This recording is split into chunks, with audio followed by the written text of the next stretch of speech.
RS Kavin online coaching centre கூட்டுறவு வங்கி தேர்வின் வெற்றியின் முகவரி. எங்களின் டெலிகிராம் மற்றும் வாட்ஸ்அப் குழுக்களில் இணைந்து கொள்ளுங்கள். மாணவர்களுக்கு வணக்கம். இந்த வீடியோ பதிவில் மீண்டும் எஸ்ஆர்பி டிஆர்பி எக்ஸாமுக்கான நோட்டிஃபிகேஷன் இந்த வருடம் வருமா அது சார்ந்த ஒரு டீட்டெயில்.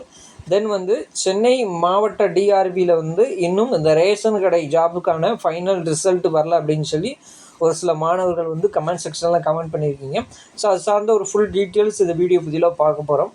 நீங்கள் நம்ம சேனலுக்கு புதியவராக இருந்தால் சேனலை ஃபஸ்ட்டு சப்ஸ்கிரைப் பண்ணிடுங்க. நம்ம சேனலுக்கான official Telegram WhatsApp channel link கீழே டிஸ்கிரிப்ஷனில் கொடுத்துருக்குறேன், ஜாயின் பண்ணிக்கிடுங்க. வாங்க வீடியோக்குள்ளே போகலாம்.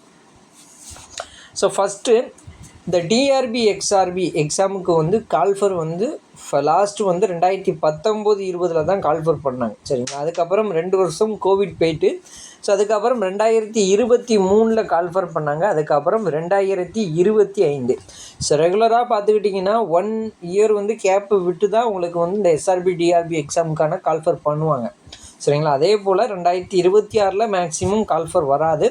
2027 கண்டிப்பாக இந்த கோஆப்ரேட்டிவ் எக்ஸாமுக்கான அறிவிப்புகள் வரும். அதை தொடர்ந்து நீங்கள் எப்போவுமே இந்த எக்ஸாமுக்கு படிக்க ஆரம்பிச்சிருங்க. தென் இந்த சென்னை டிஆர்பியில் இது வரைக்கும் ரேஷன் ஜாப்புக்கான அந்த ரிசல்ட் வெளியிடலை அப்படின்னு சொல்லி ஒரு சில மாணவர்கள் கமெண்ட் செக்ஷனில் கமெண்ட் பண்ணுறீங்க. நீங்கள் என்ன பண்ணுறீங்கன்னா ஒரு ஆர்டிஐ விண்ணப்பம் டைரெக்டாக நீங்கள் டிஆர்பிக்கு அனுப்புங்க. எதற்காக இந்த ரிசல்ட் வெளியிடலை, இந்த ரிசல்ட் எப்போ வெளியிடுவீங்க, அது சார்ந்த ஒரு ஃபுல் டீட்டெயில் நீங்கள் ஆர்டிஐ மூலமாக கேட்டு ஒரு அப்ளிகேஷன் போட்டிங்கன்னா கண்டிப்பாக உங்களுக்கான ரிப்ளை கொடுப்பாங்க. மற்றபடி நீங்கள் ஃபோன் போட்டு கேட்டாலும் அவங்க எந்த ஒரு பதிலும் உங்களுக்கு சொல்ல மாட்டாங்க. நீங்கள் ஆர்டிஐ மூலமாக டைரெக்டாக அப்ளை பண்ணி அது சார்ந்த இன்ஃபர்மேஷன் கேட்டுக்கிடுங்க. நன்றி, வணக்கம்.